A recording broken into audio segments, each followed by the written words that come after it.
modules nécessaires, les prérequis, ce qu'on appelle déjà les prérequis. Donc, pour tous les prérequis, il y a également le béton armé que vous avez certainement donc, étudié. On arrive à la fin à un robot parce que, comme j'ai dit tout à l'heure, c'est juste un outil de modélisation qui va nous faciliter un peu les calculs pour les faire rapidement. D'accord? Donc, la modélisation d'une poutre en béton armé. On va prendre cet exemple de poutre en béton armé et après, on va revenir pour parler un peu des autres concepts. Déjà, on va prendre donc une poutre du largeur B, 25 cm, d'une hauteur 50 cm et d'une longueur de 5 mètres, avec une charge permanente répartie de 10 kN par mètre. Et on va supposer que les appuis, ils sont simples à gauche et rotules à droite. Donc, ce qu'il faut retenir de tout ça, c'est une poutre BH 25 x 50 d'une portée de 5 mètres et d'une charge permanente répartie de 10 kN par mètre. Les appuis, on va prendre appui rotule à gauche et plutôt simple à gauche et rotule à droite. Donc, on va basculer rapidement vers robot.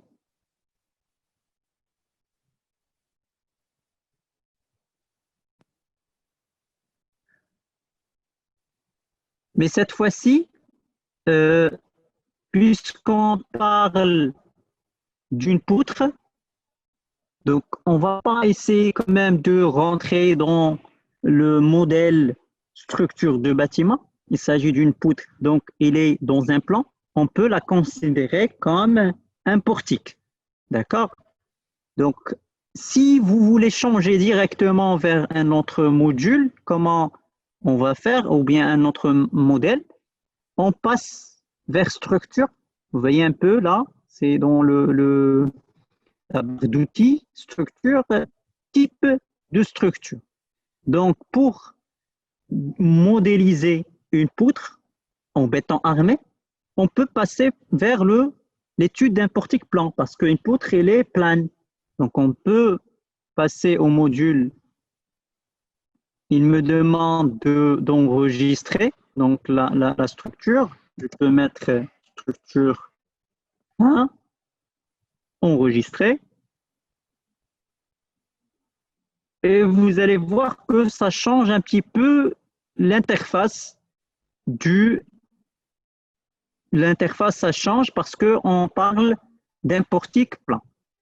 Donc, on veut dessiner une poutre en béton armé d'une longueur 5 mètres, hauteur, on a dit 50 cm, 25, largeur 25, et avec des appuis, rotule et simple. Donc, première des choses à retenir, c'est créer, on va dire, notre propre grillage. C'est-à-dire, c'est comme si on fait des grilles pour pouvoir dessiner nos points. Donc, pour ce faire, on a cette icône définition des axes. Donc, on veut définir des axes. Donc, on veut mettre nos propres axes. Donc, comme vous pouvez déjà le voir au niveau du repère, il y a ce qu'on appelle le repère global. C'est X, Y et Z. Ça, c'est le repère global. Et comme on peut avoir d'autres repères qui sont les repères locaux. Lorsqu'on parle de repère local, c'est un repère lié à un élément quelconque, un élément de structure. Par contre, là, on parle du repère global, le X, Y, Z.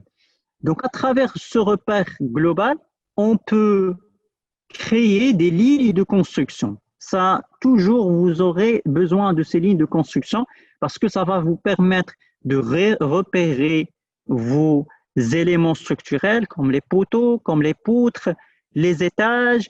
Tout ça, c'est à travers ces lignes de construction. Donc, la première étape à faire sur robot, c'est dessiner ces lignes de construction, ces axes X, Y et Z, selon X, Y et Z. Donc, si on veut construire on a quand même une poutre, donc une poutre AB, par exemple. Donc, on aura besoin de deux lignes de construction. Donc, la première, donc vous allez arriver ici dans ces lignes de construction déjà pour vous en parler un petit peu et rapidement. Il y a le repère cartésien, donc c'est le repère que vous connaissez, le XY perpendiculaire, XYZ. Il y a un repère cylindrique. Des fois, on aura besoin donc quand même d'un repère cylindrique si on a des éléments circulaires ou cylindriques ou autres. Il y a des lignes arbitraires, c'est-à-dire imaginez que vous ne voulez pas travailler sur le cartésien, d'accord, le perpendiculaire, vous avez des lignes quelconques. Donc on peut utiliser des lignes arbitraires. Donc ça, c'est trois éléments, donc cartésien, cylindrique et ligne arbitraire. Si je prends le cartésien déjà, vous allez avoir le X et Z. Pourquoi X et Z? Il n'y a pas le Y parce qu'on a pris en considération un élément plan, ce qui est le portique plan. Le modèle qu'on a utilisé, c'est le modèle portique. Donc, on va juste dessiner sur le plan. On ne va pas dessiner dans l'autre sens. Donc, on a le X et Z. Donc, si je prends déjà X, je veux dessiner donc mes lignes de construction, c'est-à-dire mes axes. J'ai le point 0, d'accord, et le point 5, parce qu'on a une poutre qui fait 5 mètres de longueur. Donc, comment faire? C'est très simple. On a ici la position 0, c'est-à-dire la position x égale à 0. On nous demande de répéter combien de fois on veut répéter cet élément, cet espacement, on va dire, cet espacement. L'espacement, il serait 5 mètres. Donc, je veux avoir un point 0 et un deuxième point à 5 mètres. Combien je vais le répéter? Je vais le répéter une fois. Ça veut dire une fois, c'est-à-dire il y a le 0 et il y a le 5. Une fois que je fais ajouter, vous allez voir que vous aurez deux points. La première, c'est le 0. C'est comme on a dessiné une droite. Le premier, c'est 0. Le deuxième point, c'est 5 mètres. Donc, on a une poutre qui fait 5 mètres. Ça, selon le X. Bien sûr, selon le X, on aura des intersections avec le Z.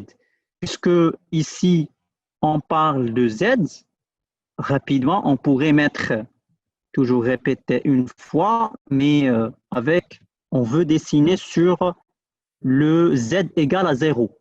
C'est comme si je dessine mes éléments dont le Z égale à 0. Je fais ajouter, donc c'est ça le Z égale à 0. Juste, il faut noter qu'il y a les liblés, ce qu'on appelle liblés. Des fois, dans des plans architecturaux, donc lorsque vous avez des plans architecturaux, donc souvent dans les plans architecturaux, vous pouvez avoir des éléments X et Y, des liblés en chiffres 1, 2, 3, 4 et 5, quand vous pouvez avoir dans l'autre sens des liblés en A, B, C, D et ainsi de suite. Donc, si je laisse 1, 2, 3, j'aurai 1, 2, 3. Si je mets par exemple A, B, C, j'aurai A, B, C comme axe. Je vais laisser quand même 1, 2, 3 puisque je parle d'une seule dimension.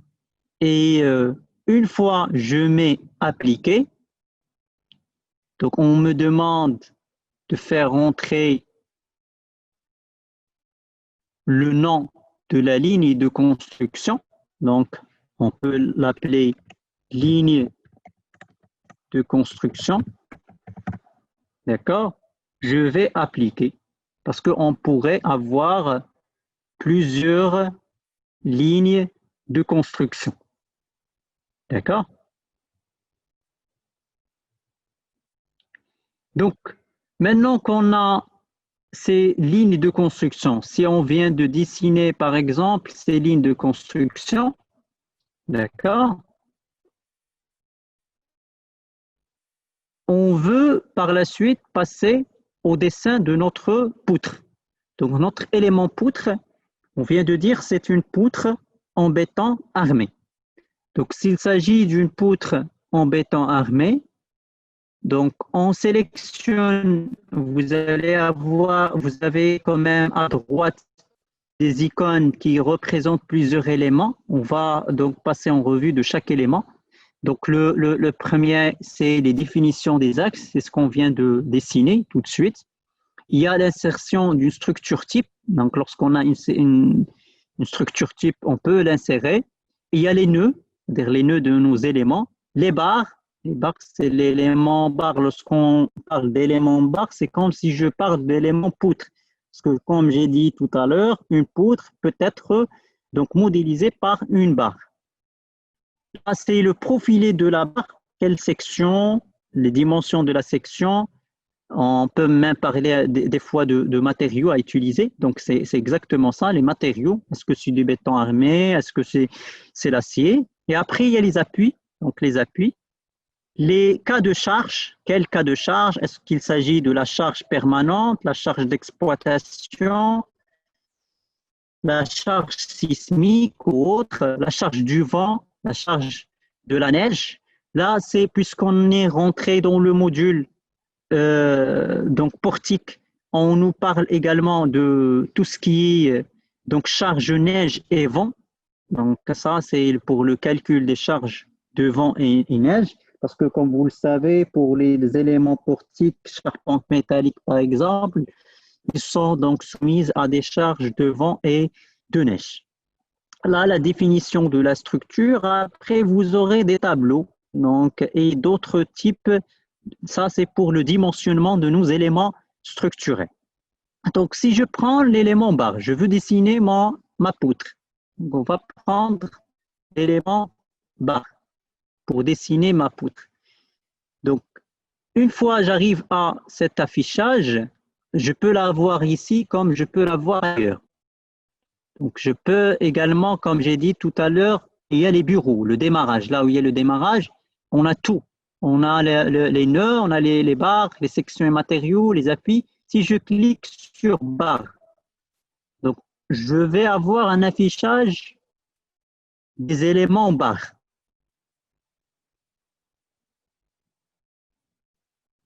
Donc vous pouvez le visualiser ici, c'est l'élément barre. Donc barre numéro 1, c'est une barre de numéro 1 avec pas 1. Donc je veux dessiner ma barre, mais pour la dessiner, je dois choisir le matériau.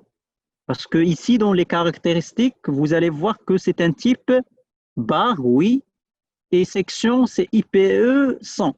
Donc, il s'agit d'un élément métallique. Donc, nous, on n'a pas besoin d'un élément barre, on va chercher un élément poutre. Et pas une poutre simple, c'est une poutre en béton armé. Donc, on veut avoir quand même un élément en poutre béton armé. Une fois je sélectionne une poutre en béton armé, ça me donne une section qui a été peut-être paramétrée bien avant. Donc maintenant, la question, c'est que moi, je ne veux pas cette section donc 30-50, je veux une section 25-50. Comment faire? Donc en cliquant sur cette extension, les 3 points, il m'affiche donc la page de section. Donc, elle me donne une idée sur le matériau que je vais utiliser, c'est-à-dire le béton, parce que j'ai parlé de béton armé. C'est quel type de béton? Si vous vous rappelez un petit peu du béton 25, 30, 35, c'est ce qu'on a défini bien avant au niveau du paramétrage, là où il y avait l'outil, la préférence de la tâche. Donc, quel type de béton? Qu'est-ce que ça veut dire un béton 25? Qu'est-ce que ça veut dire un béton 20? Nous, on va prendre donc béton 25, par exemple. Là, donc, on nous parle de dimension de section, le B et H. Ici, notre cas, comme on l'avait noté tout à l'heure, on veut quand même avoir une section 25 sur 50. Donc, c'est... Et automatiquement, il nous donne un nom. Vous allez voir que ça donne BR ici parce que le logiciel que j'ai, c'est un robot version English. Donc, c'est BIM. Il parle de BIM. c'est qui est la poutre. Mais sinon, si c'était en français, une version française, ça va vous donner P, c'est-à-dire la poutre. Et là, vous allez voir plusieurs types de sections. On peut avoir une section rectangulaire, on peut avoir une section en T, une section autre que T, c'est une section I par exemple, avec les paramétrages, le B. Et là, on vous donne qu'est-ce qu'il en est du B, du B1, du H1, et une section quelconque. Donc, on peut également avoir une section quelconque. Donc, nous, on va rester sur le type section rectangulaire. Et comme on vient de noter, on a parlé de B25 et H égale à 50. OK?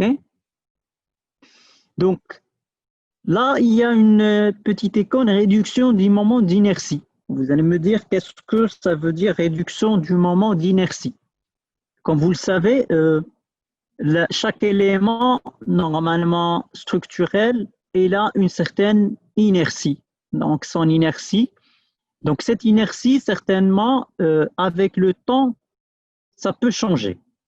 Parce que soit le matériau il se dégrade, soit dû à des aléas ou autres.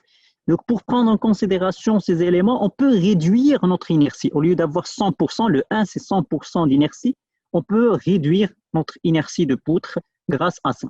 Mais souvent, on va voir par la suite quand est-ce qu'on devrait rajouter cet élément de réduction de moment d'inertie. Il est utilisé même pour le cas de séisme. Et des fois, on a l'application de section variable. Qu'est-ce que ça veut dire application de section variable? Imaginez que vous avez une poutre dont la section elle est variable. C'est-à-dire c'est une section BH, mais qui est variable. Le H, il varie. Ce n'est pas une section donc constante. C'est-à-dire le I n'est pas constant, il est variable. Donc, on va se contenter de ça. On fait ajouter. Donc, on ajoute notre élément. Une fois il est ajouté dans le matériau. Vous allez voir la section, maintenant, il est devenu B2550. Comme j'ai dit tout à l'heure, on pourrait même changer le nom, c'est-à-dire si on voulait changer le nom, on pourrait changer le nom. C'est-à-dire ici, dans la poutre, le BR, on peut changer, mettre notre propre nom, poutre, par exemple, 25, 50. Donc, on peut mettre le nôtre et on met 25,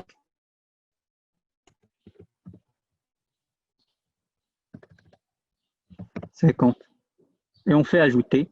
Donc là, vous allez avoir poutre 25, 50. Donc maintenant qu'on a défini un peu notre poutre, qui est en béton armé d'une section 25-50, on peut la dessiner. Comment on peut la dessiner? C'est là où vous allez voir l'origine. Une fois lorsque j'ai cliqué ici, ça devient vert, le coordonnées des nœuds. Donc c'est là la raison pour laquelle on a mis ces lignes de construction. C'est pour se repérer. Ça, c'est le premier point. Et on va cliquer sur le deuxième point. Donc, c'est un élément poutre 1 jusqu'à 2. Donc, vous pouvez le voir directement, cet élément poutre 1, 2. Le numéro de la barre ou de la poutre, c'est 1. Le nœud 1 et le nœud 2. Donc, ça, c'est ce que vous allez avoir en bas. Si vous voyez un petit peu en bas, vous allez avoir le numéro des nœuds. Je peux désactiver comme je peux activer les nœuds. Donc, les numéros de nœuds, 1, 2, je peux les désactiver. Le numéro de la barre, également la même chose. Je peux l'activer comme je peux le désactiver. Il y a également le croquis des profilés. C'est-à-dire, je veux visualiser quand même mon profilé. Le croquis, c'est ça. C'est ma poutre qui a une section. Oui, c'est Aïtmoudin. Monsieur, on a un problème de décalage entre le son et l'affichage. Et l'affichage, oui. Le son, c'est clair parce que c'est robot. Ça va le son? Le son, شوية غير هو سابق البارتاج ديال l'écran. L'image, oui, je vois. سابق l'image, ouais. Donc, comme j'ai dit, justement, pour la poutre qu'on vient de dessiner, c'est ce que vous visualisez ici. Je reviens juste pour parler l'affichage du croquis. C'est le croquis des profilés. Il est en bas, si vous voyez un petit peu en bas. Donc, il y a croquis des profilés. Lorsque je clique, ça désactive le profilé. OK? Et une fois désactivé, je peux l'activer encore une fois. Donc, je pourrais voir mon profilé donc dessiné avec sa largeur et sa longueur. Donc, par rapport à cet élément qu'on vient de dessiner qui est poutre, ce qu'il faut savoir, c'est que Robot, c'est un logiciel de modélisation.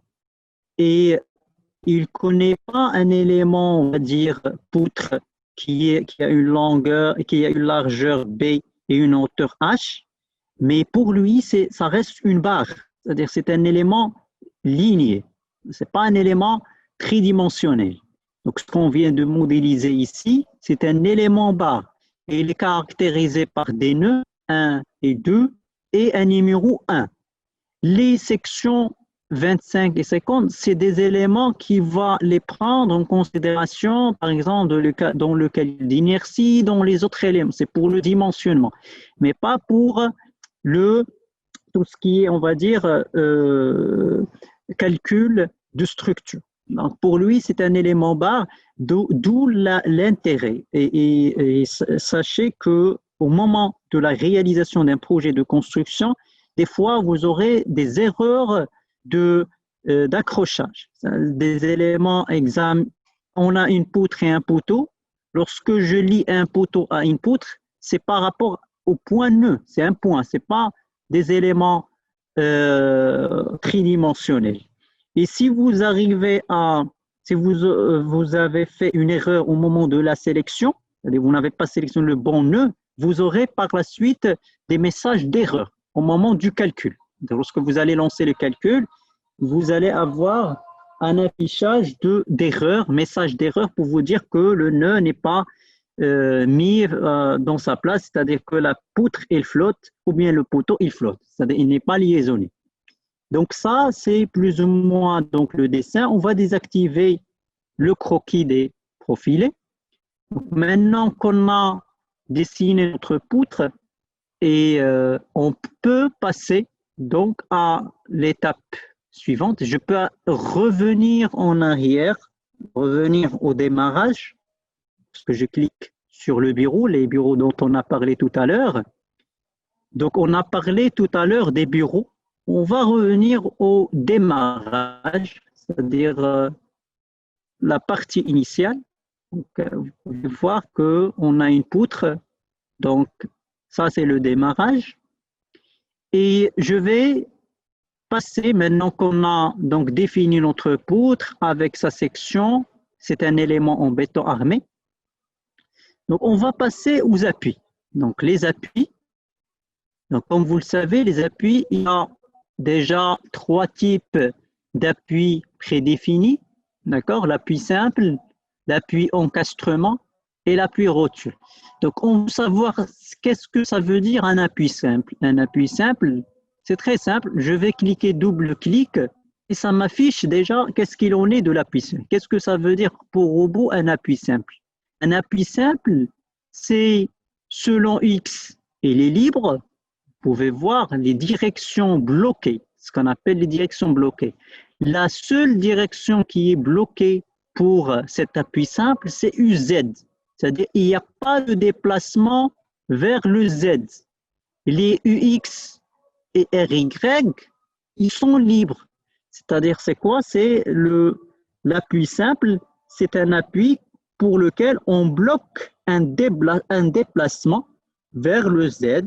Le déplacement vers le X et vers, bien sûr, le Y, il est libre. D'accord? Par rapport à la rotation, il est libre également. Donc, c'est juste un blocage par rapport à Z. C'est ce qu'on appelle appui simple. Vous allez voir ça lorsqu'on parle d'appui rigide. On peut avoir un appui élastique. Donc, qu'est-ce que ça veut dire un appui élastique? Un appui élastique, c'est plus ou moins un ressort. C'est un élément ressort.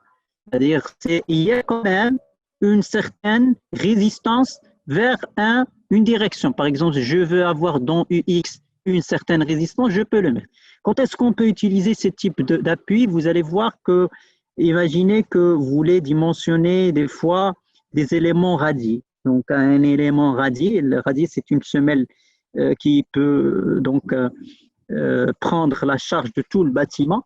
Le sol, le comportement du sol avec ce type de semelle, on va dire le sol en lui-même, il ne serait pas rigide à 100% et peut être élastique. Donc, on peut y rajouter donc, un coefficient, le K, le coefficient de raideur, donc, qui est en kilonewton par mètre. On peut avoir une idée sur ça. On peut avoir du frottement également dans un sens et ainsi de suite. Donc, nous, on va rester sur ce module rigide. Donc, on va dire que c'est un appui simple rigide, d'accord? C'est-à-dire le blocage et l'effet dans le sens UI, UZ et le reste, c'est libre. Un encastrement, qu'est-ce qu'un encastrement pour robot? Un encastrement pour robot, c'est un blocage total de toutes les directions, c'est-à-dire le sens UX et UZ, le RY, c'est-à-dire la rotation suivant Y, il est également bloqué. Donc, c'est carrément un encastrement. Donc, c'est ce qu'on appelle encastrement. Et un appui rotule. Donc, un appui rotule, c'est peut-être qu'on appelle des fois appui double, c'est ça? Donc, un appui rotule, c'est encastrement dans les sens UX et UZ, mais la rotation, il est libre. Donc, on l'appelle rotule parce que la rotation, il est libre, donc elle peut tourner comme il veut. Donc, il n'y a pas de blocage au niveau de la rotation. Donc, le moment, il est égal à 0 dans ce point. Donc, ça, c'est plus ou moins on va dire, les trois types prédéfinis d'encastrement. Quand vous pouvez donc définir un nouveau appui. Donc, lorsque vous cliquez ici sur la page nouveau, c'est-à-dire nouveau, définir un nouvel appui, on clique sur définir un nouvel appui. Donc, lorsqu'on clique sur un nouvel appui, on peut l'appeler par exemple appui élastique et on rajoute l'élasticité de l'élément. On crée un nouveau appui. C'est nous qui allons avoir notre propre appui. Donc, par rapport à notre exemple, si on revient à notre exemple, on avait cité que les appuis simples à gauche. Donc, on a dit que l'appui est simple à gauche. Donc, je vais prendre l'appui simple. Je clique sur l'appui simple et je fais ma sélection. Qu'est-ce que je vais sélectionner? Je vais sélectionner le nœud 1. C'est ça le gauche. Une fois que je sélectionne, il paraît un petit symbole de l'appui simple. Et j'ai un appui rotule dans l'autre point. Donc le point 2, j'aurai un appui rotule. Donc je clique sur le nœud de appui rotule. Donc appui rotule. Et comme ça, j'ai défini donc mes appuis. Donc, je ferme. Donc, j'ai ma barre ou bien ma poutre en béton armé. J'ai un appui donc simple dans le nœud 1 et un appui rotule dans le nœud 2. Donc, maintenant que j'ai défini ma barre et mes rotules, ou bien mes encastrements, les appuis, donc je reviens juste en bas. Si vous voyez un petit peu en bas les petites icônes, comme j'ai dit tout à l'heure, numéro des nœuds pour afficher les nœuds ou bien les désactiver. Le numéro de la barre pour activer la barre ou bien la désactiver. D'accord? Il y a un symbole des appuis. C'est exactement la même chose. C'est-à-dire je peux activer comme désactiver mes appuis. Donc là, Donc, plus ou moins, si vous voulez activer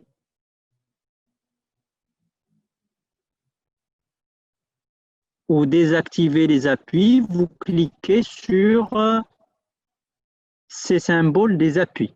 Donc, le symbole des appuis.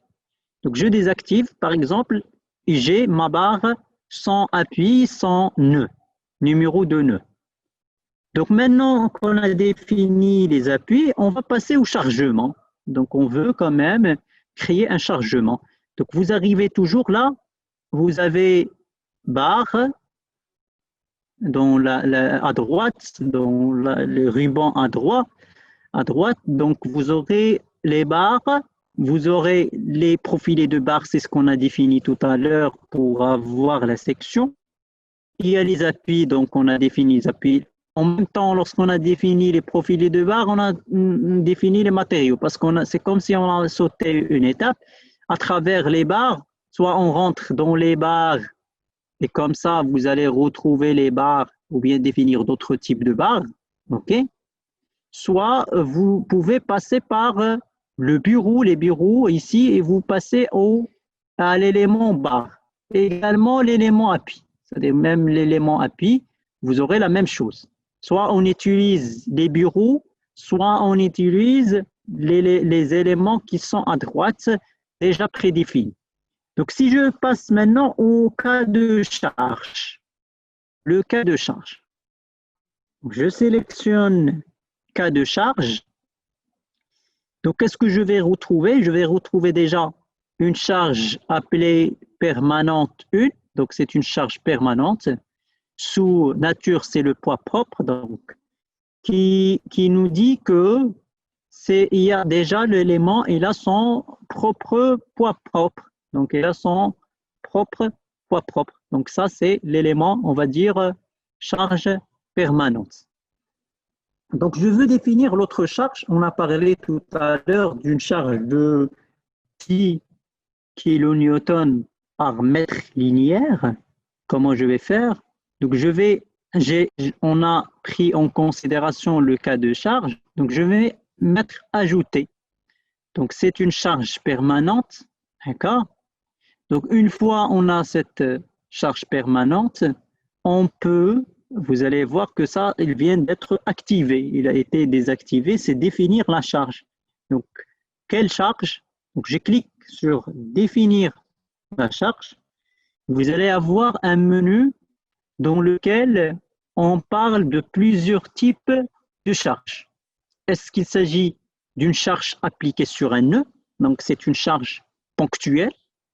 Est-ce qu'il s'agit d'une charge donc appliquée sur linéaire, donc le cas d'une charge linéaire?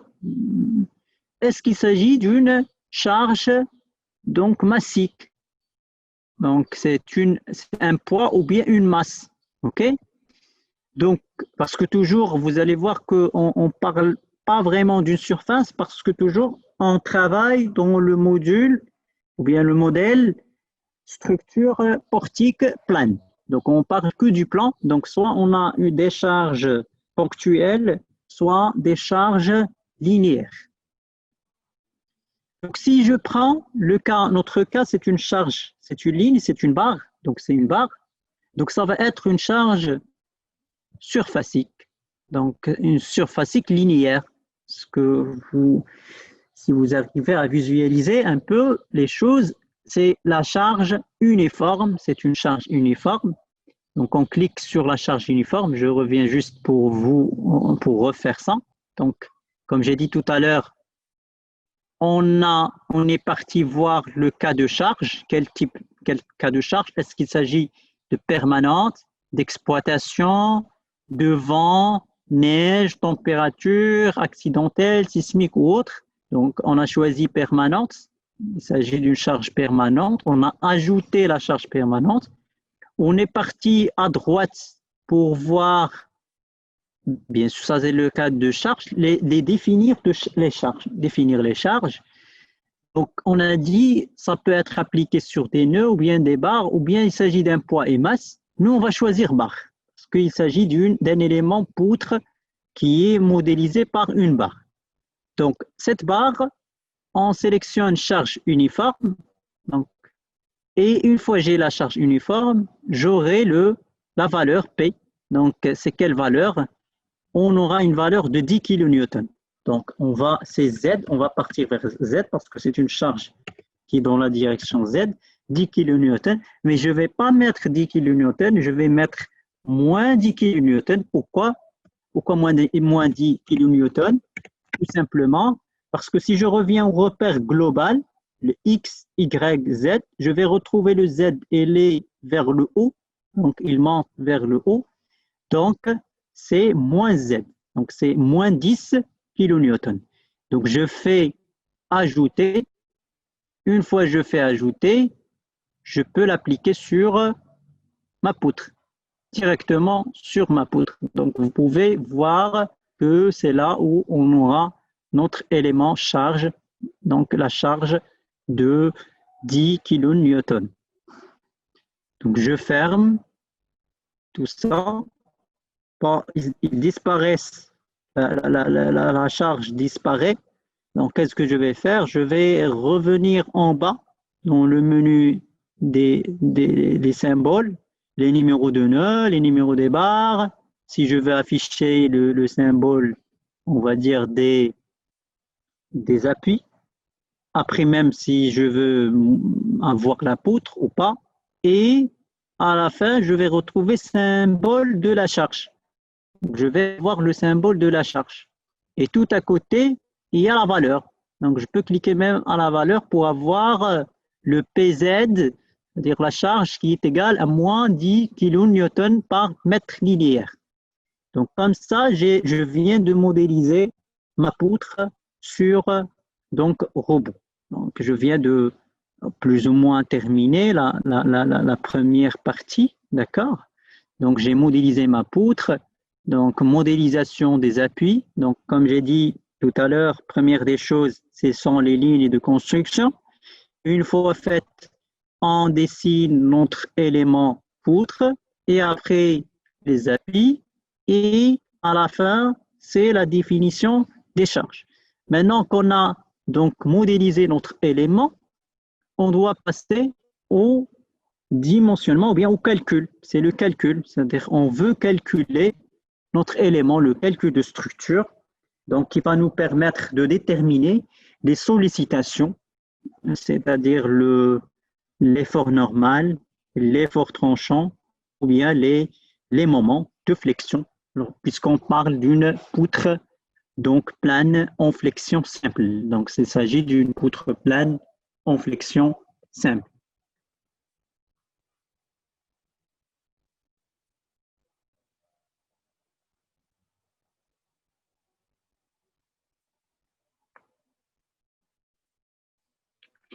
Donc, comme j'ai dit, donc c'est une poutre plane, okay, en flexion simple. On veut la calculer. Donc, pour lancer les calculs, il y a dans le menu des barres, en haut, il y a un certain icône comme calculatrice en rouge. C'est pour lancer les calculs. D'accord? C'est pour lancer les calculs. Comme il y a analyse et calculer. Donc, on peut passer au ruban analyse calculer ou bien tout simplement le raccourci, c'est calculer à travers l'icône calculatrice qui se trouve donc en haut. Donc, lorsque je lance le calcul, donc le logiciel, ça dépend de la performance du PC, ça peut prendre 2 secondes, quand ça peut prendre 1 minute pour faire ces calculs. Bon, il s'agit juste d'une poutre simple, ça ne va pas prendre du temps, mais lorsqu'on a quand même un bâtiment, ça pourrait prendre énormément de temps. Donc, il faut faire attention à la performance de son PC, sinon ça va bugger. Mais avant de lancer les calculs, ce que je vous conseille toujours, avant de lancer les calculs, il faut enregistrer.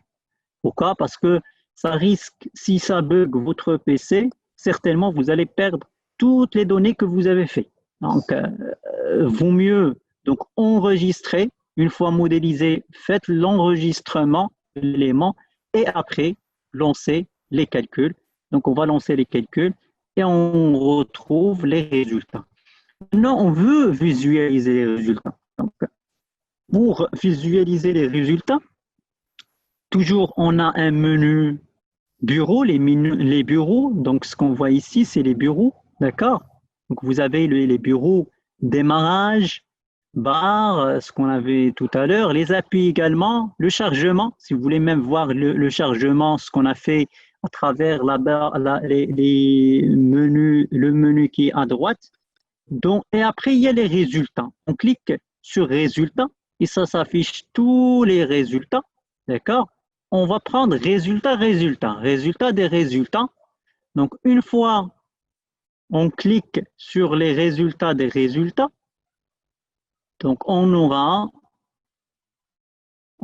avoir donc notre poutre avec 10 kN par mètre linéaire et à droite on a les diagrammes. Donc on peut faire afficher les diagrammes. Déjà on peut désactiver la force. Comment on va désactiver la force, c'est-à-dire l'affichage?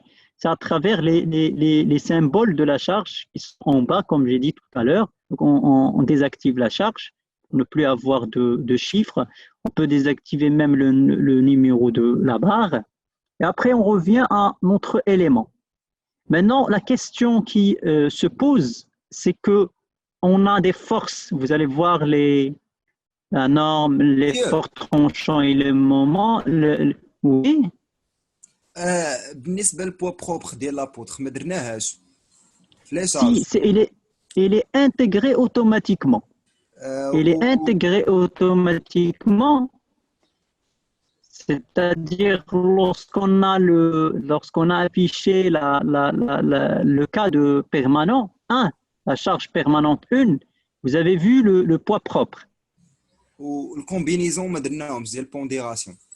Les pondérations, si on avait une charge d'exploitation, on pourrait faire les combinaisons. Ça, on va le voir par la suite. Nous, on est juste en train de faire un cas très simple.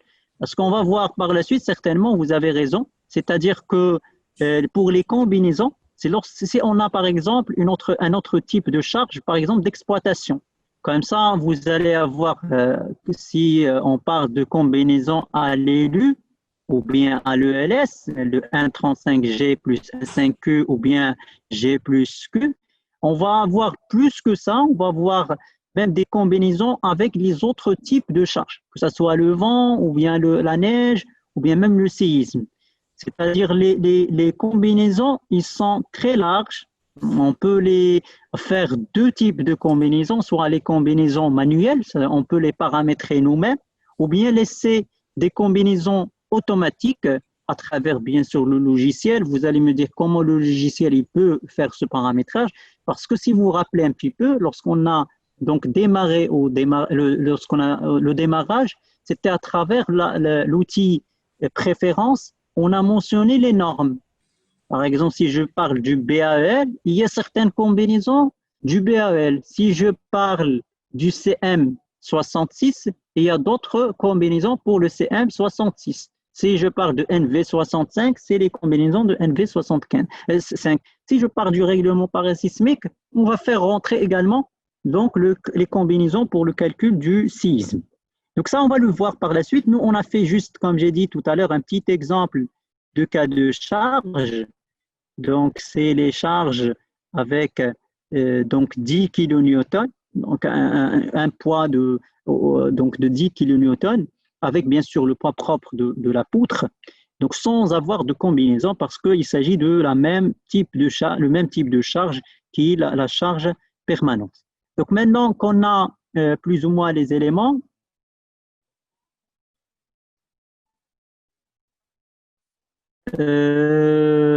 vous allez voir la question tout à l'heure, c'était par rapport aux forces, c'est-à-dire vous allez voir dans les diagrammes plusieurs types de forces. On n'a que les forces Fx, Fz, le Fy, il est désactivé parce qu'on parle d'une charge plane, d'accord. Le moment, donc c'est dans le sens de Y, d'accord. Mais la question qui se pose, quelle est la différence entre l'effort normal et l'effort tranchant ou bien le moment de flexion? Est-ce que le FI, c'est l'effort normal ou bien c'est l'effort tranchant? Quelle est la valeur? Comment on va donc déterminer si le Fx est l'effort normal ou bien le Fz est l'effort normal? Donc, c'est ça la question. C'est très simple. C'est là où on a parlé tout à l'heure du repère global et du repère local. Donc, le repère global, lorsque je parle de repère global, c'est le X, Y, Z que vous avez en bas à gauche. X, Y, Z. Mais si je veux retrouver mon repère local de la poutre, il y a tout, donc vous allez voir tout en bas, un petit élément ici, donc qu'on peut cliquer là-dessus. Donc là, donc vous voyez, c'est un petit repère qui va me donner une idée sur le repère global et local. Donc lorsque je clique, par exemple ici, vous allez voir que ça s'affiche un petit repère sur la poutre. Ça, c'est ce qu'on appelle le repère local. Donc vous allez voir que le X, c'est le même X qu'on a pour le repère global. Le Z, c'est le même et le Y, le même. Parce qu'il s'agit d'un élément plane qu'on vient de créer. Si on a créé un autre élément horizontal ou bien vertical, plutôt un élément vertical, vous allez voir que ça va changer. On n'aura plus l'identique entre le repère global et le repère local. Donc, il faut faire très attention par rapport à ça. Donc, maintenant, si j'ai cet élément, je vais vous dire tout simplement que l'effort normal, ça va être le Fx, donc la force Fx, ça va être l'effort normal, et le Fz, ça va être l'effort donc tranchant. Donc, on va s'assurer de ça. Comment on va faire? Donc, je reviens sur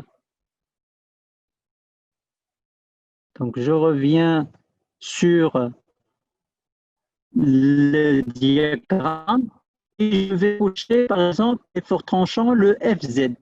Je coche et après, je fais appliquer.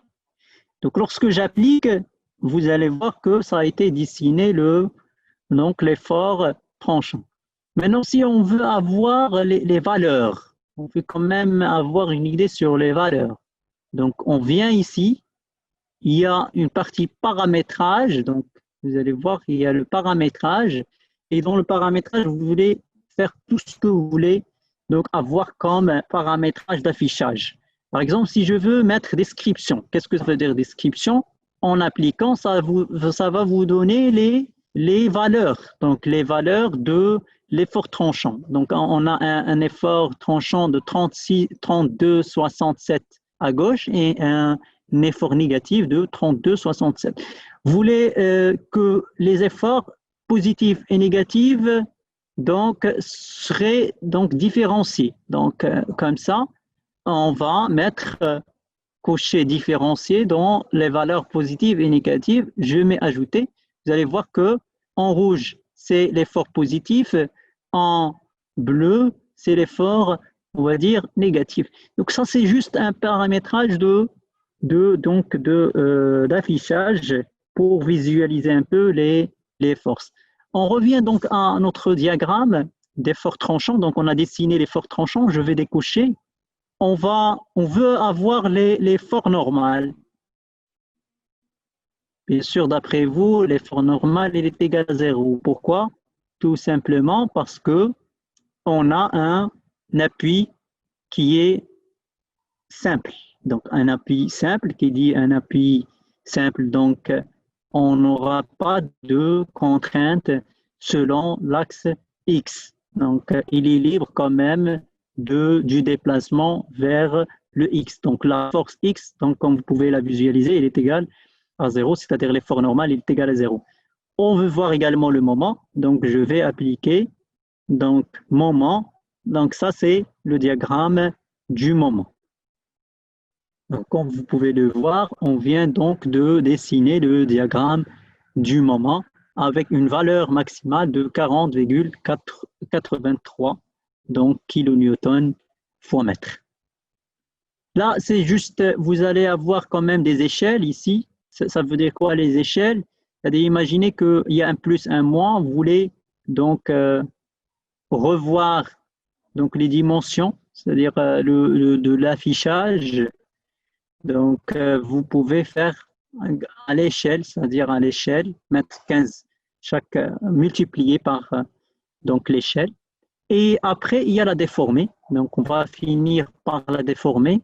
Donc, lorsque je clique sur la déformée et je mets appliquer, je vais déjà décocher le reste pour ça me donne une idée sur déformer. Donc, c'est ça la déformée. Donc, vous pouvez voir que c'est un élément. On veut faire paramétrage descriptif. Donc, ça vous donne une idée sur la déformée. Et si vous voulez même visualiser plus ou moins la déformée, d'accord, il y a un petit bouton démarrer pour avoir l'animation. Ça vous donne une idée sur le nombre d'images par seconde, combien d'images à avoir par seconde également, d'accord. Et vous allez voir comment ça se déforme. Donc, ça vous donne une idée sur, c'est comme une petite vidéo, même si peut-être ça va bloquer, je ne sais pas si vous allez arriver à le visualiser ou pas, mais déjà, on donne une idée sur la déformée.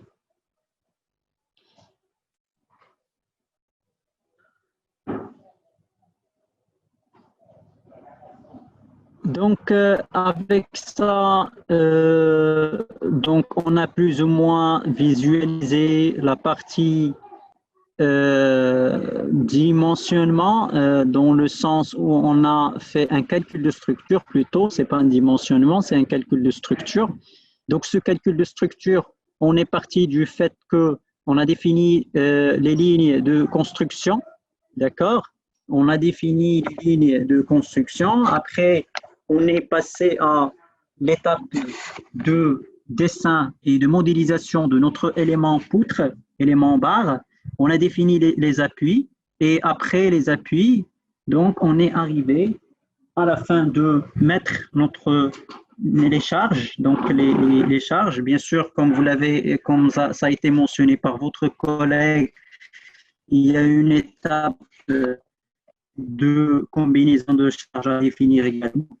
Et une fois faite, on lance nos calculs, donc les calculs, on va dire plus RDM, pour définir les sollicitations, les types de sollicitations, l'effort tranchant, l'effort normal, les moments, la torsion s'il y en a lieu de torsion. Et à la fin, on peut même voir le dimensionnement, c'est-à-dire on va passer à l'étape règlement, si le cas, c'est le cas par exemple ici de béton armé, le BAEL, donc le BAEL, le béton armé aux états limites. Pour ce faire, vous allez donc directement faire le dimensionnement. Donc, on peut passer au dimensionnement. Il y a la rubrique dimensionnement. Vous allez voir dimensionnement en haut. Et sur dimensionnement, on peut retrouver plusieurs types de dimensionnement. Est-ce qu'il s'agit d'un dimensionnement en acier, en bois, poutre, poteau béton armé, ferraillage théorique, comme on peut voir donc directement le ferraillage réel élément béton armé. Donc si je prends le cas du dernier élément, le ferraillage réel élément béton armé, je clique. Ça peut prendre du temps. Donc, qu'est-ce qu'il me dit? Tout simplement, il me dit qu'aucun objet n'a été sélectionné parce que je n'ai pas sélectionné ma poutre. Je vais revenir sur la modélisation, le démarrage. Donc, je reviens sur le démarrage. On va sélectionner notre poutre. Donc, on sélectionne notre poutre et après, on passe au dimensionnement. Donc, c'est le ferraillage réel élément béton armé. Donc, ça prend quand même du temps. c'est comme si on va passer du modèle RDM au calcul, à la modélisation, en calcul en béton armé. Il m'affiche une première page de paramétrage des éléments béton armé. Donc, vous allez voir qu'il y a une première page de paramétrage. Il me dit, on parle d'un cas simple, d'accord? On n'a pas fait de combinaison, d'accord? On n'a pas fait de combinaison, oui. Donc, le règlement, c'est le BAL 81, c'est ce qu'on avait paramétré au début dans l'outil préférence de tâches, d'accord? Le mode de groupement, suivant les tâches, ça c'est général, d'accord? Et après, vous allez retrouver qu'on a une charge permanente 1, d'accord? Les types d'appui, on a les types d'appui également. Si on est d'accord sur ça, c'est bon. Si on n'est pas d'accord, on peut revenir pour reparamétrer les choses. Donc, si on est bon, on va mettre OK. Et vous allez voir votre poutre. Donc, on peut lancer les calculs, bien sûr, mais avant ça, on va juste s'assurer est-ce que tout est bon par rapport au paramétrage. Vous allez voir que les fils, on a les fils, les travées, les segments. Donc, si je prends le cas de travée, la largeur de l'appui gauche, elle est de 0 parce que l'appui, on ne l'avait pas modélisé comme un poteau ou autre. On a mis juste un appui comme ça. Donc, c'est comme un théorique, lui donne une valeur de largeur 0. Et appui droit, c'est largeur 0. Si je lance le calcul avec ces deux largeurs, certainement, ça va me donner des erreurs de calcul. Donc, imaginez, je vais lancer quand même. Donc, lorsqu'on veut lancer les calculs, on passe par cette calculatrice, mais cette fois-ci, c'est un autre type de calculatrice. Ici, c'est un élément de ferraillage, d'accord? Calculer le ferraillage. Je clique. Une fois cliqué, ça me dit est-ce que vous voulez générer les dessins en même temps? Moi, je veux me contenter des résultats. Donc, je vais faire un calcul. Donc, comme j'ai dit, il m'a déjà affiché des erreurs de calcul. Pourquoi? Parce qu'il me dit problème de répartition des armatures dû à l'espacement des barres ou à la largeur trop faible de l'appui pour l'ancrage des barres. Donc, l'ancrage des barres, pour ancrer notre poutre dans l'élément appui, il avait pris un appui de largeur 0, donc automatiquement, il allait m'afficher ce message d'erreur. Donc, si je reviens à l'appui, donc je vais bien sûr le changer.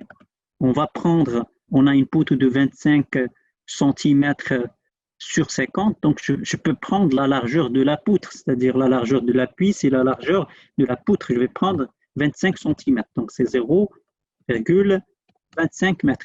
La même chose pour l'appui à droite, c'est 0,25. Donc comme ça, je fais appliquer. Donc lorsque je mets appliquer, déjà vous allez voir que il a redessiné pour moi les appuis. Donc l'appui simple et l'appui rotule. Donc ici, comme il a fait dans ce sens, qu'est-ce que je vais faire? Je vais refaire les calculs. Donc je passe directement vers calculer les armatures. Peut-être je n'ai pas parlé tout à l'heure de tout ce qui est à droite, les éléments qui sont à droite. Le plus important, c'est celui-là, c'est les dispositions de ferraillage. Je vais quand même passer rapidement en revue de ça, mais certainement, ça, on va revenir par la suite lorsqu'on va passer à un dimensionnement plus compliqué qu'une poutre sur ces paramétrages. Donc là, on parle des paramétrages de ferraillage, le général, on parle de type le ferraillage par travée ou bien par fil, les ferraillages longitudinal, l'espacement de préférence, le ski inférieur, comment vous voulez paramétrer ces éléments, ski supérieur, d'accord, les transversaux également. Donc, il y a tout un paramétrage à faire, les transversaux, les cadres, qu'est-ce que vous voulez comme type de cadre, d'accord? Tout ça, on peut le retrouver ici. C'est paramétrable donc à notre convenance et bien sûr aux dispositions qu'on veut donc garder. Donc ça, je ne vais pas en parler tout de suite, mais on va le voir par la suite. Et si je lance donc cette fois-ci le calcul à travers la petite calculatrice de ferraillage, je lance le calcul, donc je fais calculer quand même, et la calculer sans avoir affiché d'erreur. Donc maintenant, on a plus ou moins donc, obtenu des résultats.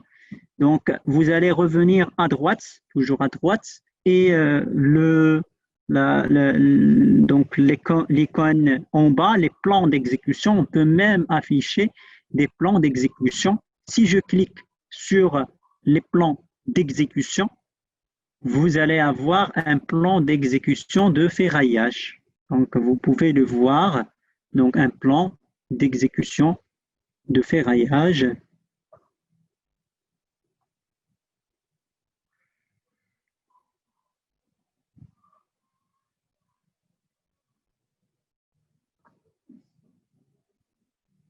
Donc, ça, c'est le plan d'exécution qu'on obtient à la fin et paramétrable également. C'est-à-dire on peut le changer par la suite, le numéro, on va dire la section, est-ce qu'on parle toujours de la même section, de l'apôtre?